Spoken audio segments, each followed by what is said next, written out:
You've come to the right place if you're looking to create, launch, and scale a high-value online training program. I'm your guide, Chris Badgett. I'm the co-founder of LifterLMS, the most powerful learning management system for WordPress. Stay to the end. I've got something special for you. Enjoy the show. Hello and welcome back to another episode of LMS Cast. I'm joined by a special guest. His name is Ken Marshall. He's from RevenueZen.com. They help with social selling, SEO, and content-based solutions. I'm really excited to geek out with you, Ken, about marketing and specifically one of the biggest challenges that the expert industry has, which is actually generating leads and getting traffic and that kind of thing. But first, welcome to the show.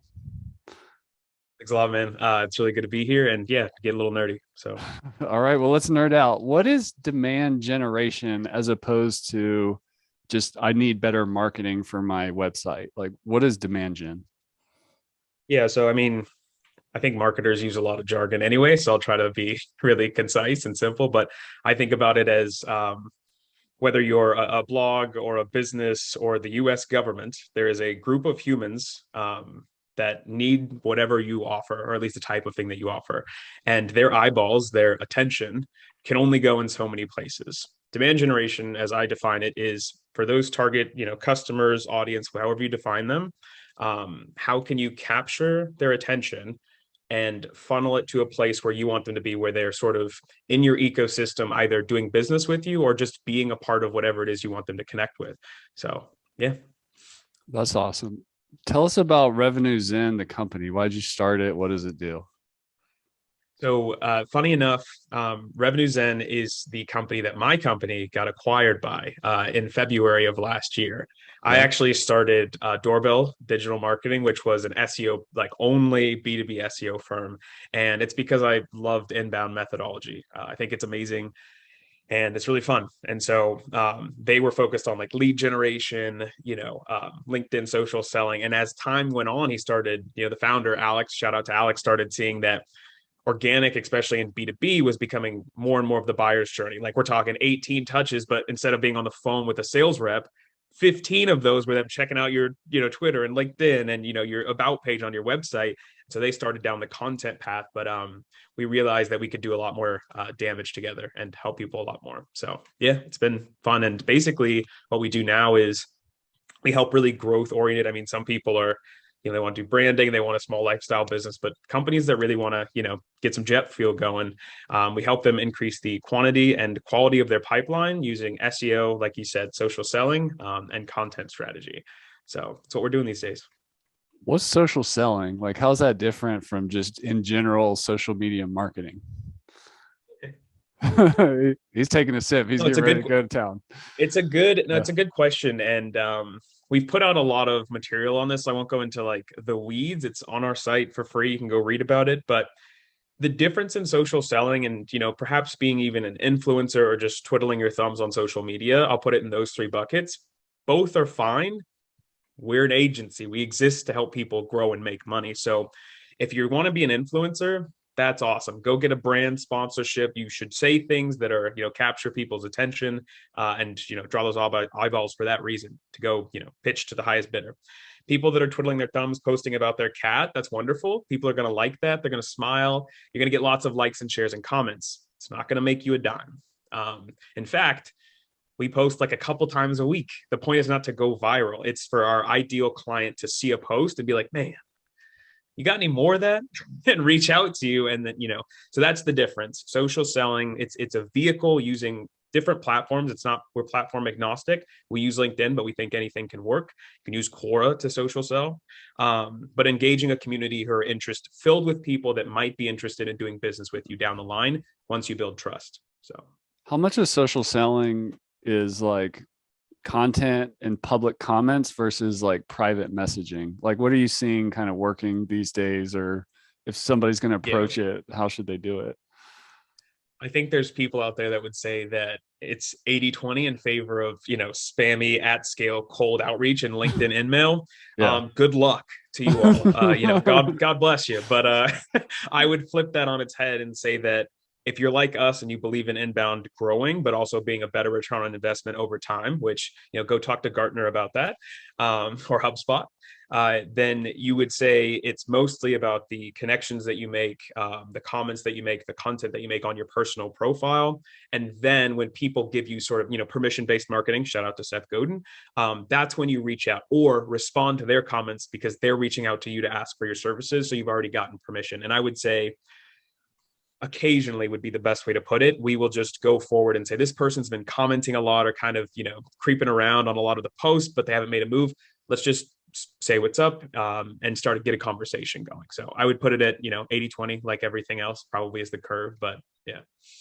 You mentioned Quora, which is, I've used that over the years because it's like people have questions and I have like an alert. I'm like, all right, cool, here I go. I'm going to just take 30 seconds or a minute and answer this. And it's just a long game thing. But for people that don't know what Quora is, it's not as popular as like the regular social medias, I guess. But how does someone use that effectively, and what is it first? Yeah, who are these people, Chris? I wonder. But Yeah. they're living under many, many rocks and boulders. But no, Quora is just an answer engine. I mean, they exist to for people to ask questions and sometimes aggregate the same kind of questions so people don't have to ask it over and over again, and then give answers. And so some of them are useful, some aren't, and it's flooded. It's not part of our social selling strategy. I actually just like it personally, but I know that it can be, and even Quora ads because they're cheap. But essentially, like you said, you can leverage it by becoming an expert. And if you're not an expert, then start out by answering smaller questions that you can and build on the bigger ones over time. Is B2B SEO effective? It's a little bit of a harder question than how do you put, a title tag on a page, right? But somebody needs to know that at every stage, whether it's the SVP of marketing down to the guy who just got hired as an intern, and the marketing manager is yelling at them to go do this tech thing. So yeah, just being helpful. That's the name of the game. Let's talk about SEO. One of the challenges for education entrepreneurs, as I call them, is that a lot of their content is hidden behind a login, like the actual course content and stuff. It's not necessarily helping them from a SEO perspective, I believe. What kind of landing pages or content, or just in general content strategy for a really busy, education entrepreneur? Where's the low hanging fruit or the really important areas to focus on over the long term for SEO benefit? Yeah, for sure. There's like a content strategy. I know we got an hour, so I'll go with this one answer first, but there's like a content strategy in a box, sort of like canned response in my head for this question. Cause I'm like, what's valuable to somebody who hasn't started down this path? They may not have access to tools or money. So I'll try that. But there's a person that you should have in your mind. Some people call this an avatar, a customer, ICP. It doesn't matter. They're just a human who you want to buy from you. Think about this. What are 5 to 10 problems they have most in their day-to-day? And this is for the people listening, write this down. This isn't a thought experiment. This is a chart that you should build, or Google Sheets. Those 5 to 10 problems that they have day-to-day. What is something unique about your platform, your course creators? Maybe you have tools, maybe it's a part of your course. What part of that does it map to? So there should be one line, pain, part of your course. And then in the third box, it should be, how does that, thing that you offer solve that pain? So there should be 3 boxes. These solutions over here in the third box, that's what we want to focus on as the first sort of pillars of our content strategy. And here's how you implement it. Step 1 is getting, like you said, a landing page for each of those solutions. So for us, a solution might be a technical SEO audit or content writing. That's a solution. And just build a page for all of those. Doesn't have to be good, doesn't have to be researched. If you offer a course that helps real estate agents and students and marketers, and it's the same product, make a different landing page for each of their needs, right? The third step is they need something to chew on to trust you. So customer stories, case studies, testimonials, put them up. I don't even care if it's in plain text, one pager, put it up. The second part of that is an asset. So maybe it's an email course that's a mini version of what you offer to get them hooked. Maybe it's a downloadable, actionable checklist that helps them specifically, right? A real estate agent to get their LMS up in, get it up and ready in 10 days. I don't know what they sell, but that's the point. Something to build trust. We call that the middle of the funnel. And at the top of the funnel, take those 5 to 10 things and just write something that solves a problem immediately. So for instance, real estate agents, how do you create a Google My Business listing? Has nothing to do with your course perhaps, but it's an easy low-hanging fruit that adds value. You solve that pain point. So what I'm doing is essentially saying, the inbound methodology is you attract somebody at the top, they get interested, they like you, then they need to trust you in the middle, then they need to learn about your solution, and then they can convert. So it's more sophisticated than that, but that's a content strategy in a box. And click publish quickly. Don't go through the whole imposter syndrome. I'm not going to post. Just publish it, and you'll thank me later. So, couple just quick. That's really good, man. And I would encourage you that's listening or watching to re-listen to that, because that was a lot of great stuff condensed and explained simply, quickly. A couple of quick, just kind of add-ons around that, rapid fire questions. Is there an ideal content length? I know it depends, but is there like is there like a minimum you definitely need to get over in terms of word count? No, not anymore. There used to be like, I'll say two things. There used to be, there was a limit of, the more content, the better, because Google's algorithms and other search engines didn't understand that the quality doesn't have to equal length. And so that used to be this big thing, is like, yeah, at least 5,000 words. But it's like, if somebody asks how many calories in Mio, they don't want to read an article and then get to 18 scrolls later to read 350, right? So nowadays, they're higher word count content assets do get linked to more, but it's a correlation. It's not causational. It's just those tend to be more thoughtful and better put together. So that's why they get linked, but it's not directly causational. So I always tell people, do a quick search. You don't need tools to do this. If you're curious, like my landing page or my, this guide that I'm writing, how long does it need to be? Just do a search for whatever you're going to title it. Look through the first 2 pages, put them in a sheet. I like sheets, if you couldn't tell. See the average word counts, and then estimate, like, hey, Google wants to satisfy the reader's needs. So does this human. That's why they're on page 1, hopefully, or page 2. Maybe I should do something around there because that matches the searcher's needs. So that's a quick and dirty competitor gap analysis to answer that question. So, can you explain like intent, like that whole concept of like intent? Because I think that was a big unlock for me a while ago when that finally clicked for me. Yeah. Intent to me is everything. Nothing exists without intent. Yeah. And I'm not being like sensational. I don't publish anything without first assigning it intent. And I'll say 2 things: search intent and then the buyer's journey. They should be linked to one another. They're not the same thing, but search intent is basically, what is this person expecting to get as a result of typing in this query, this search on Google? And so we often get folks that are like, I want to rank for like marketing software. Yeah. And it's like, oh, you want to go up against G2 and Capterra, these aggregates of software, because that's what people want. They want to compare a solution. They're never going to click on your startup's landing page, right? That's not their intention. Their credit cards aren't out. They want to learn. They want to go to their boss, their CMO, and say, hey, I found these 10 vendors. Here's the things I like. And so you have to match that. So the only way you would perform well is to make your own comparative list. Or if somebody types in, what is marketing attribution, right? If we were us, that's an intern. That's an analyst who just got hired on their first job. And so intent is categorized in a few different ways. There's somebody looking to learn something. There's somebody looking to go somewhere. So Facebook login, how do I build my own bike for my kid? And then something like, B2B SaaS SEO agency, right? Which is somebody looking for a vendor, hope either to buy or they're close to getting ready to buy. And so without understanding that, you're going to make content that doesn't perform well, and you might as well light your money on fire. And so real quick, the connection between buyer's journey is you have to understand, for all those intentions, how does that map to where they are in their purchase decision making? So I've got it mapped in my head, but a really good resource to read is HubSpot. Just type in buyer's journey, search intent. They do a really good job. Same with Ahrefs, search intent, really good stuff. So that's awesome. And you kind of already touched on it, but I'll just ask it specifically. One of the things that really made me aware of this is, for us, like, I'd love to rank for the word best WordPress LMS software, but the stuff that ranks first is actually bloggers and affiliate marketers that are writing compare posts of like, totally. 10 options or something like that. So would your advice be to to not be so stingy and like actually create content around your competitors and the compare, like that's what the intent really wants, right? Because that's why the compare posts rank higher, right?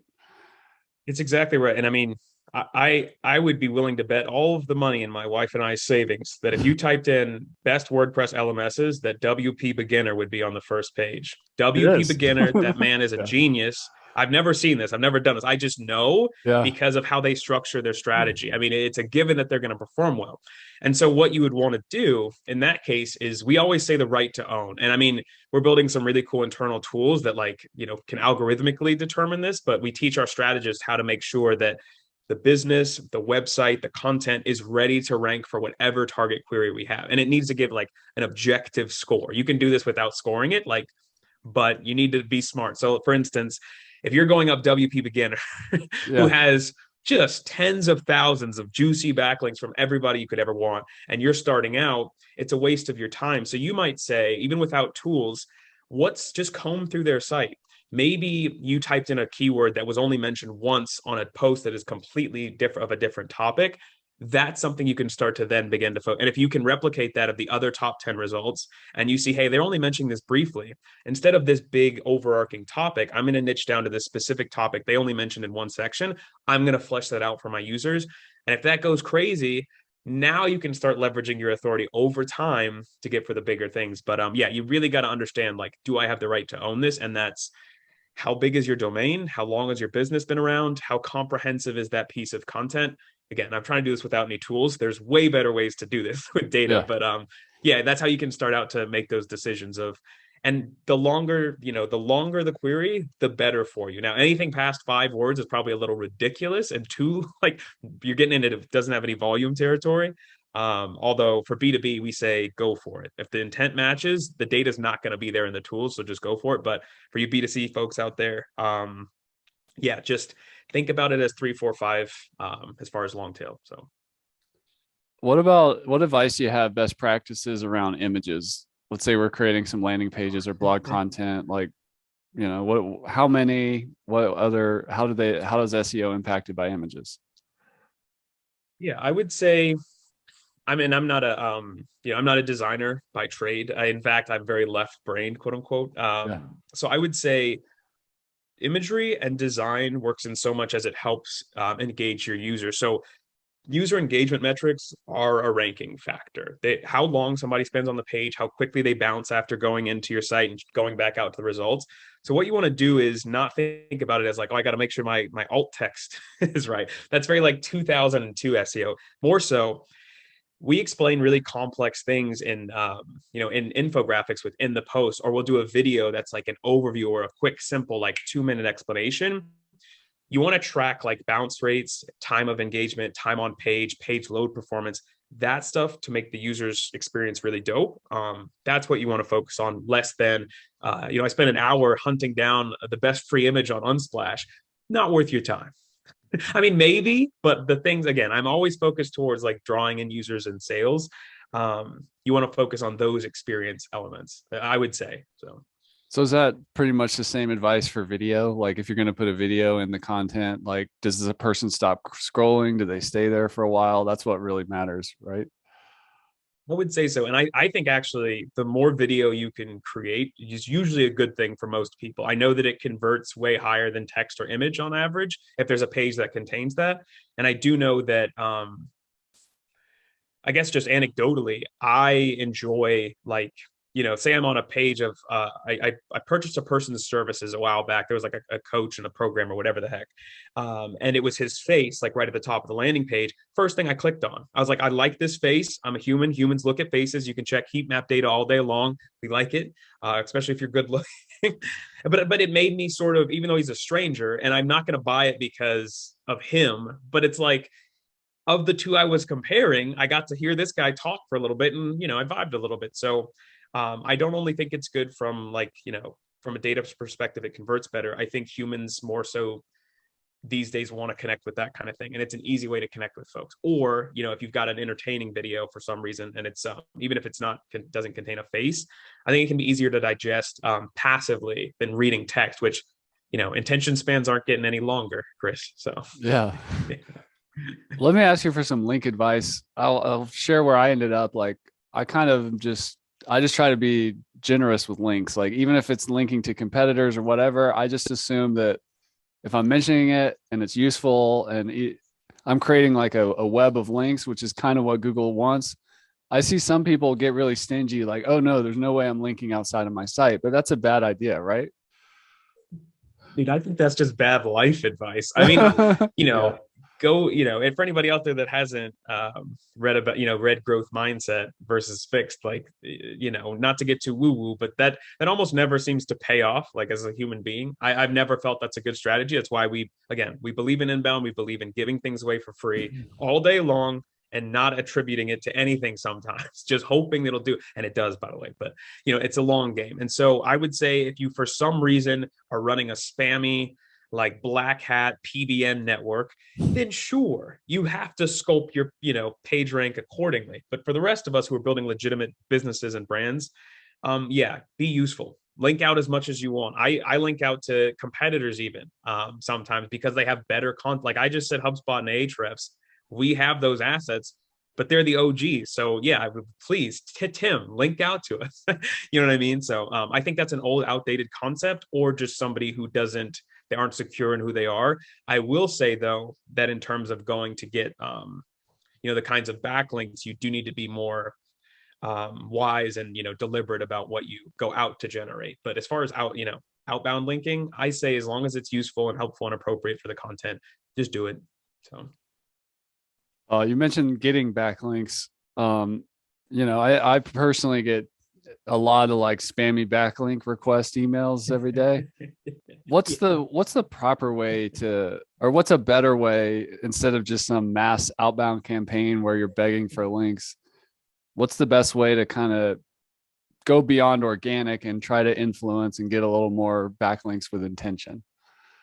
We'll call it the grandma test. I mean, I'm All not even right. kidding. This is the Okay. response. We only build links in three ways, and it's no backlinking is completely above board. It's literally in Google's guidelines that you shouldn't do that. However, they do say things like, contributing to somebody else's content on their site and getting a link from that is okay. So it's this really weird thing of like they don't want you to build links, but they like you to build relationships and write for other people and get links from them. So anyway, that's what we do, which I'll get into. But as far as like the litmus test, excuse me, for what kind of link you should build is, would your grandma be proud of this if your grandma's a proud person? If the CEO of a Fortune 100 company, would he get geeked about or she get geeked about this? And so we always say, first and foremost, there's directories where your business would live. That would be like the white paper or the yellow pages of old. Is your business a legitimate business? One of the easiest ways is you should be in the marketplace. I should be able to, for us, you should be able to find us on Clutch, and Google My Business, where we have a real location and headquarters. If you don't, why? That's weird. That's super weird that I can't find you as a business. So that's thing number one. It's just business listings. It's simple, low hanging fruit, but those are links. Those are really quality links, actually, in Google's eyes, because it means you're legitimate. The second thing is just partnerships. Some people call it guest posting. Some people call it infographic tactic, whatever. The point is, Chris, you want to educate about LMS and solopreneurs and entrepreneurs that are focused on education and courses. And so I would just go find people that write about courses, that are other course providers that build an LMS themselves, and say, hey, I noticed that you don't have X on your site. Or is there anything your editorial manager really wants to focus on? And we do this. And they'll say, yeah, this month is X, Y, and Z, but we have nothing. Like, I can give that to you for free. Do you have any criteria for us? And they're like, yeah, this is what we like for the high quality posts. And you go study their best performing post and you give them something that's better than that, or an infographic that they don't have, or a video that you made for them. And they say, you saved my career, Mr. Person, the editor of this thing, right? They're happy to get it. So that's the second thing, is just giving somebody something useful for them. And in return, they're like, of course, we'll link out to you. You helped us. And the third thing is just, I call them like resources and opportunities. So a lot of our clients are SaaS, but even if you're, like you mentioned, those roundups for LMSs, I'll do a real example for you. I would reach out to WP beginner type sites and I would say, hey, do you want 15 instead of 10? Because their writer might have gotten tired at 10. Maybe the competitors are doing 20 and 30 these days and they haven't updated it in 2 years. I'd be like, I wrote 5 new ones for you and mine's included, but it's really dope. And here's why. And you give them that extra content and you say, now you're going to be able to compete with your competitors. I don't know, 6 times out of 10, they'll enjoy that if you have a good product and you're a good person. So that's the other one as far as taking advantage of existing resources and like piggybacking off of them. So all of those sound above board because they are, and they help your brand and business and SEO at the same time. So Wow, that's awesome. Thanks for that advice. What about like what's the main things we need to get right, whether we're using like a Yoast SEO plugin or Rank Math or something else from an on-site technical SEO perspective? Like what do we definitely need to make sure we do that's a little more yes. technical? So you need to go read Brian Dean's on-page SEO checklist right now. Again, RevenueZen, we've got our own, but I know who the OGs are, and I'd love to work with you, even though SEMrush acquired you, Brian Dean. But anyway, start there for the basics. Yeah. You can't do anything well with a tool if you don't know why you're using the tool. The I just output's want going to to be say, I messed up. think a lot of people install like an SEO plugin thinking they're doing SEO, but you got to slow down, right? Yeah. Exactly. So the SEO plugin is the tactic, the vehicle, but you can only use it in so much as you have a good strategy. So what I would say is go start off reading that. Once you read that, understand that as much as you get to that coveted green light, what's going to matter is why you even built that target term. Like one person, I forget who I was consulting with a long time ago, they kept tweaking the keyword to get the green light, but I'm like, that's not a keyword. There's no search volume for that. So you're like, you know what I mean? You're wasting your time. So what I would say is identify why you even targeted that term that you're plugging in the first place. Go learn about the on-page SEO basics. And then if you're a beginner, yeah, it's probably the best tool in the business as far as what I've used for plugins to get to a place where you're probably a 4 out of 10 in terms of on-page SEO. The upper echelon of things, you're not going to get there from Yoast's plugin, but if you're a beginner, it'll take you the quickest to like, 0 to 4, 0 to 5. So Tell us about keyword research. I mean, I think a lot of people just assume like, okay, I probably need to rank for these 5 phrases. What's the best way to do keyword research, and how many like words or phrases should we really be kind of trying to focus on? yeah. So for everyone that, because before you have tools, there's a way to do it. And then after you have data, there's a way to do it. So make sure everybody listening, you have Google Analytics installed, Google Search Console. They're both free. It gives you insight into which keywords are coming to what pages from Google, and then obviously traffic data. And then keywordtool.io at Google's free keyword planner. Because again, you can't make good decisions after a certain point without data, but you can in the beginning just based on intuition and time and spending a little bit of effort. So in the beginning, I would tell people that ICP that you made and those pains and how your solutions map to the different features. That's the basis of what I call your seed keyword list, a pool of terms that just from us, it comes from data sources, but it can come from your brain. Then what I would do is I would do, searches for the different topics and just see like what kind of is it other people like me, other businesses, or was I completely wrong about the intent? And it's all these searches that have nothing to do with my business. Get rid of all the ones that don't match the intent of your business. The next thing that I would do is sort of take those, and I wouldn't even put them into any tools. I would just maybe highlight or circle, does this seem like something that would lead to me getting more business? Because often I think people can get so in the weeds with like, oh, am I getting clicks and impressions and rankings for keywords? And they forget that at the end of the day, they're trying to generate revenue and profit, not impressions. And so we always give things a business priority score from the business owners. And it can be a 10 out of 10 from an SEO strategy. If the business owner gives it a 1 or a 2, it immediately goes off the list. It's the quickest thing in the world, because that's at the end of the day what we're trying to do. So I would give it that business priority, and then they can begin to say, okay, now I can plug those final lists into these tools and start to say, okay, well, the difficulty score here is a 90 and I'm a brand new site, so no way. Or it's got 20,000 searches per month. That may be a bit too big for my britches, or that's perfect for our strategy because we want to grow really quickly and we have a ton of money to deploy. So that's sort of steps. And then at the end, it's like you said, go into Yoast, read Brian Dean's guide, put it into practice on the page. So one page, one topic, one keyword. And then don't worry about micro, semantic related keywords. Google's algorithms, the PhD in mathematicians, they know more than you. Their semantic reasoning engine is better than your little keyword stuffing. So don't do it. Just focus on good content. Yeah. Love that. How much does social media influence our SEO? Like if, we're using Facebook groups or Twitter and LinkedIn, and we're doing it, maybe just the broader community is linking to our stuff. How much does social media influence SEO? Yeah, hotly debated topic. I am slightly a conspiracy theorist when it comes to Google, because they often announce things and then not announce things, but the data like kind of doesn't lie. And so I would say formally, their documentation says that it is not a ranking factor. However, it's a ranking signal, and that's for sure. Because of the legitimacy factor. I mean, not only are you getting links from like these social links from your profiles on like a Pinterest, but if you're getting 20,000 users from Pinterest a day, and they're coming to your site, using your site, improving your engagement, improving your click-through rates from the SERPs, search engine results pages, how is that not in alignment with what they've said is a ranking factor for engagement and the ubiquity of your brand? So I'm going to go ahead and say build those profiles, pick one or two to really dive into. And I have no doubt that it can impact search, but more importantly, it impacts brand and demand gen. So, yeah. Any words of wisdom around YouTube specifically? A lot of course creators are pretty capable at making videos. They're not scared of the camera and whatnot, and they're just comfortable. Like YouTube kind of has its own SEO game, but then also getting traffic to your site. Any tips?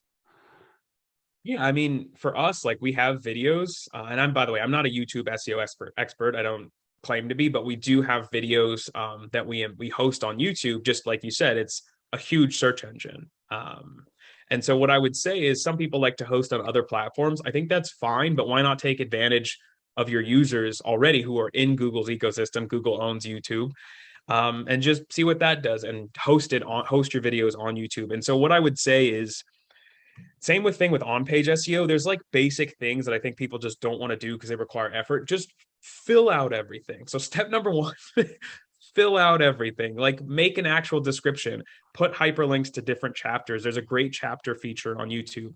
It sucks and it's annoying. Hire a VA for $10 an hour. I don't know. The second thing is like if you sort of master that, I think those like taking a thumbnail and having a human's face with something interesting and a really compelling image, I know from from data and us just optimizing our images performs better. So that takes a little bit more time and effort and even money, but I think it's a huge value add for somebody clicking on your result.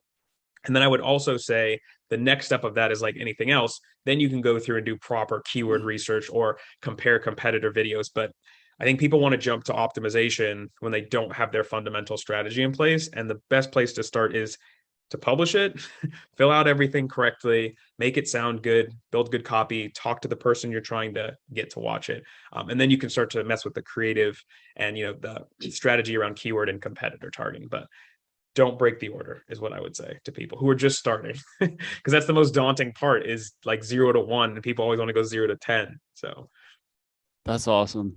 Well, Ken, you made it to the free consulting part of the show, and and this will be valuable to anybody listening as well. But just some of my SEO challenges, particularly. One question I have is, I think I made a mistake a while ago at the beginning of when we kind of set up our websites, but I'd be curious to get your take.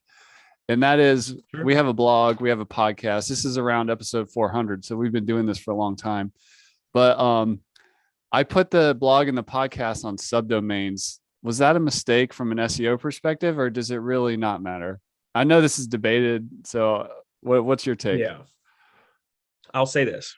So whether it's a mistake or not, I have a few questions, but at face value, it isn't inherently a mistake. So Google just looks at subdomains as two separate websites. Yeah. Some people don't know this. They're connected, but they are separate websites with separate domain ratings, separate authority. They're connected because they're joint together, literally in the URL path, but they're not the same thing. And so I always ask folks like who have separate sites or subdomains, why did this need to be a separate entity? Is it dramatically different that your same users wouldn't wouldn't feel comfortable in both spaces. Sometimes that's a technology thing for companies, like software companies. They have an app.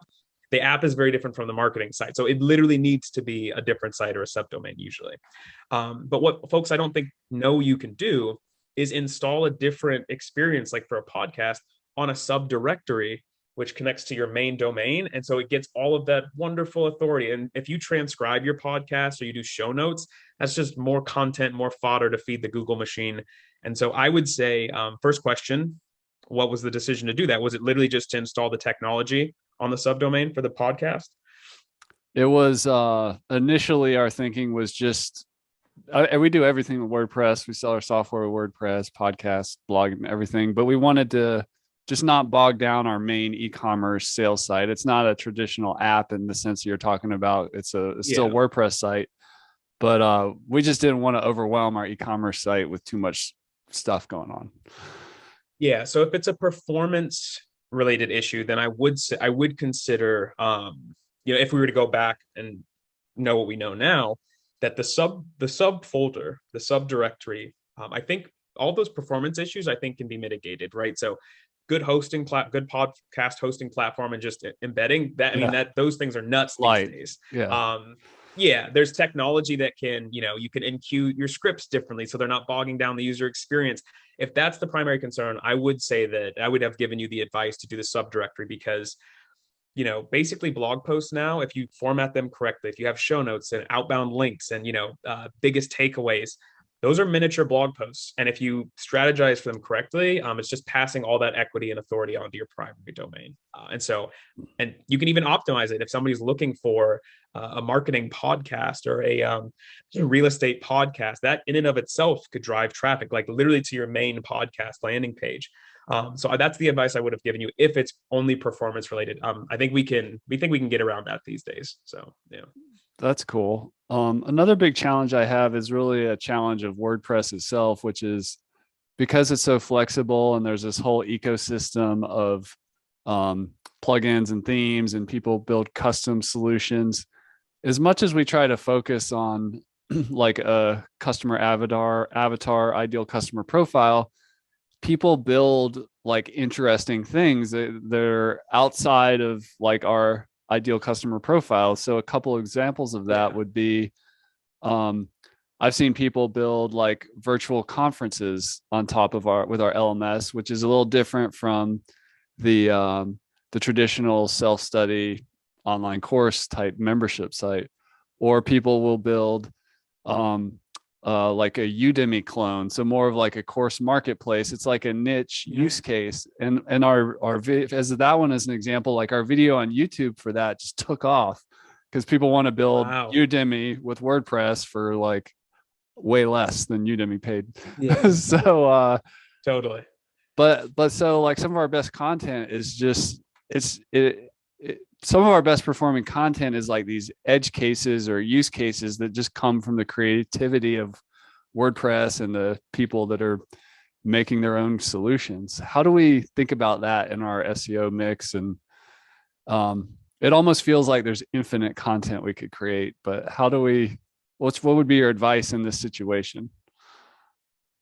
Yeah, so not infinite, but definitely near infinite. And use cases are top 5 most important considerations. I didn't use that language, but that's what I meant by like the solution, like the use case, solution, product. You'll go on our site, you'll see that I have services built out of all the specific, SEO services from a high level, like content, but then sub services like a white paper, or SEO, but then technical, content audit, competitor gap analysis. But you'll also notice like there's an industries, and it's all the industry verticals that we serve, like B2B SaaS and solar and renewable energy. Do we have a different service for each of those people? No. Our methodology and our products are the same. Our strategies are different, but the fundamental system isn't different. Why did I do that? It's because after researching it, I knew that people don't search by role. We have the same target audience as far as who that human is in an organization for the VP of marketing or director of marketing, but it's not anybody different. So I knew that. And so it wouldn't make any sense for us to do like by role or by human type or by, X, Y, and Z. Some people just randomly do that. Through research and customer interviews and just thinking through who's a customer, I was like, okay, we should do this by industry vertical. Who are they? What type of company are they? But for you, literally, I would do this afterwards, because you have the resources. I would stretch yourself to write down 25 use cases. Okay. So you said conference. I don't even know what they might be because it's not my wheelhouse. I'm not in Yeah. there. But you should stretch yourself like as far as you can to write down as many as you can, and very broadly, one by one, put those into search, grab the top ranking result, put that into a keyword tool, and do that for all 25. And then just look at the data. Just spend some time saying, "Oh wow, I didn't know that people."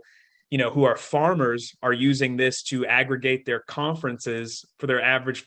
And if only 50 farmers do it, and you're the only person speaking to farmers, you got 10 new customers, man. Like, what would that be worth? So anyway, not infinite, but that's the game as far as like use cases and solutions. And the reason why they're powerful is because those humans are looking for somebody to speak to them. Even if it's fundamentally the same product, they're going to land there knowing you're speaking to them. And that's their gateway to conversion. So I love that. And that really ties in with our concept of intent. Like it works because people like, oh, this is for me. They identify with it. They stay on the page longer. That sends a signal to Google. They actually click the button more. They don't abandon the site more. What they convert better.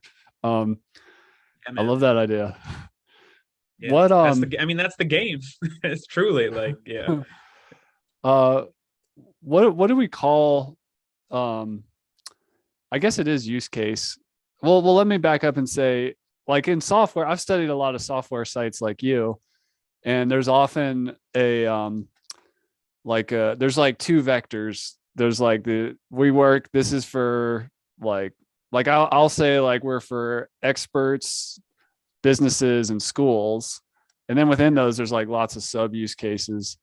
Um, but what do you mentioned use cases? You use the word industries. What other kind of vectors can people or words could people use to kind of start fleshing out these landing pages? Super good. And yeah, I'll go between service businesses, and like software companies and everything in between. So the types of things that you want to think about are what type of humans. So that might be role in an organization. Yeah, what's the business model? So that could be size of the organization. That could be, right. We've all heard enterprise, small business, mid-market. So it could be that size of the organization. It can be the specific industry they serve, like what we do. You can do solutions, services. If it's a product, features of your product, the product itself, which are different than the features and are different than the solutions. A product might be, Super Scrub might be the example of somebody's product name. And you want to speak to what Super Scrub does different than its competitors. The features of that, each individual feature, and should be fleshed out, particularly like for folks like me who want to know not just like that you offer analytics. What is the analytics? Or what does Super Scrub do that's so different within that feature? And so building an individual feature page, the role of the person. If you're speaking to founders, like small business founders, what's the founder need to hear? Like, what are they suffering from that you solve? Again, it's not a different product or service or part of your course. It's just that thing that they need to hear, and you need to figure that out. You need to be earnest about it. And so, what am I missing? Those are the main ones. By some people do by problem, and these are usually sales-led organizations or revenue like operations people. But it's really smart. It's not just like that middle column that I said, the problem that they're experiencing to your solution. Most times the feature and the solution are good enough, but some people are like, I don't know, missing sales quota, like pain. And I've seen that work a few times, not a lot, done well, because usually there's no justification for it. They're just making it up in their heads. But I think if you can really hammer on that and people are searching for it, it's a really good entry to your product or service. So I like that. I mean, for us, it's kind of like the whole impact, income, and freedom thing. So which problem is your primary? Are you trying to make money? Or are you trying to change the world? Or are you trying to make it develop personal freedom in your life? Like yeah, those cool. are that's neat to focus on problem. Well, Uh, I would real quick, I would yeah. actually say that has nothing to do with SEO, but everything to do with conversion rate optimization and user experience. I would want to read that. I mean, if you go to our site, you'll notice there's like a working with RevenueZen tab and then our marketing thesis. There's no search volume for having a marketing thesis. It's just me and Alex would sit on the rooftop and talk about what we believe, and we live this stuff in our own lives, right? Like SEO, LinkedIn, referrals. Yeah. We don't run paid ads. We don't have a sales team, hunting people down. So we're like, this is what marketing should be, and we just wrote it, and people read it, people like it. And so for you, like hearing those three things, that's what's dope about Chris and his business to me. I mean, I could read all day like blogs and solutions that'll help me convert, but that's like that's the cherry on top to me. Like if it's between you and another person and I read that, I want all those things for me and my wife and my puppy. So sign me up, man. I'll at least get to Yeah. know you. So I would say still put those, even if they don't align to some strategic channel. Again, people are buying from you at the end of the day, and they want to hear that stuff. So I think that's something I've learned too. It's like it's a little bit art, it's a little bit science. Like don't forget about the art, like that kind of human touch, putting the video on there. Like one of the places I noticed that, and maybe you have some tips too, is I got the advice to like really bulk out our about page with a bunch of like personal yes, content, like timeline, like yeah, it's sharing like stories about like, oh, this is when this person lost their job, all this like human story stuff. And I see it in the data, like people spend a lot of time on that page, or they reference things on that page during sales calls and things like that. So any other tips nailed for an it. about page? No, I mean, have one. Folks, like a lot of Yeah. folks don't even have one. And they think Yeah. that it's like, and this is different from company, like the general boilerplate, here are 10 values that we founded this, which I guess if you're a mission driven org, but like some of us aren't. We're just companies trying to do like good things and help people and have a good product. And so have an about page, make it personal, write something interesting about yourself or the company and what you believe. Very simple. Put pictures of humans. If you have a team, put them on there. Let them say something fun and quirky about themselves. Top five in, if you look at the data and analytics, you see it all the time. I forget what number it is for us, but top five about page views. Um, People like to view that. They just do. They want to know. They want to. You need to be personalized, right? These days, even companies need to have a face. And that's what brands try to do nowadays with influencers. They're trying to personalize their brand experience to individuals in different ways. And so, yeah, just get one up. Don't be weird about it. So Awesome. I love that. Uh, one more tactical question with you for you. I see fear in the market around like people are super worried about duplicate content. So just to give a specific example, I see one of the things that holds people back from making landing pages for different market segments or use cases or problems or whatever is, well, what if I'm literally just putting the same content like, oh, and then the benefit of like industry leading support. And there's like this kind of boilerplate thing that if I ever mention our support or our money back guarantee, it's always the same. Like how should we be worried about duplicate content, or is that kind of an older um, fear from like an older yesteryear in SEO and being Google slapped or whatever? yeah. So it definitely is like sort of a legacy, not even a fear of something that would happen. It was sort of a misunderstanding. Mhm. Um, so Google did this a while back. Their search results don't want to show too many of the same site in the search results. So there were these companies who would own results one, two, three, Yeah. four, and they're like, that isn't fair. That's a horrible user experience, Google said. Yeah. So the bad part about duplicate content is two things. One, if you're creating a ton of really spammy pages, the penalty comes from you sucking. You have a low Yeah. quality, you're a low quality human, you have a low quality site and a low quality business. It's not because you wrote two similar pages. Then from like an indexation standpoint, if you have two pages that seem the same to Google, they're going to say, yeah, these are the same things. So that's why go read about canonicalization and canonical tags. I won't get into it. It's a little technical, but essentially you have two pages that are the same. They will eliminate one. And so if you wanted that second page to rank for something different, but it's too similar in terms of content, only one's going to rank, and then you lose out on that other targeting. So what I would say to those people is you really need to have a good, like if you had to look me in the eye, me, Ken, and say, here's why I made those two pages, what would I say back to you? Knowing what you've heard over this month, that's how I would think about it. Do you have an actual good strategy for why that page needs to exist and good justification? If so, writes to your heart's content.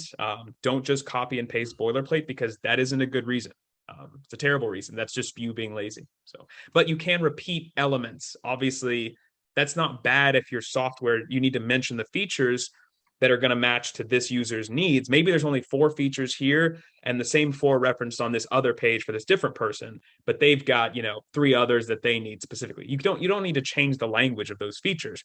But if your intro, paragraph and the solutions are the exact same word for word, you're lying to yourself, because why would they be different use cases if they need the same solution, right? So it's just how you think about that stuff. So that's Ken Marshall. He's from RevenueZen.com. Thank you for just laying out so many generous SEO tips and advice, and social marketing as well. Where else can people connect with you, and any final words for the people? Yeah, totally. I would say 3 things. One, if you're interested in social selling, we just made a really cool new course ourselves. So shout out to courses. It's for people who are just getting started, and for individuals who have to meet sales quotas and need to do this social selling thing. 2, we have more free resources than you can ever know. So just go on the blog and look at our categories, read to your heart's content. And then 3rd, either on LinkedIn or the website, I do these free consultations still as an owner, and I don't have anything to sell. I just like helping people, and some of them want to stick around and give us money. So click the button on our site. It says consultation. It's not a sales tactic. You talk to me or Alex or Steven, depending on the need that you have.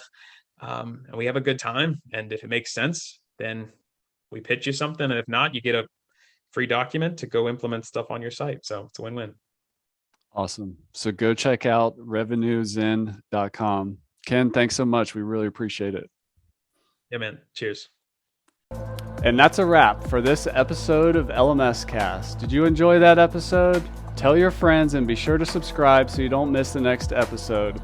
And I've got a gift for you over at LifterLMS.com/gift. Go to LifterLMS.com/gift. Keep learning, keep taking action, and I'll see you in the next episode.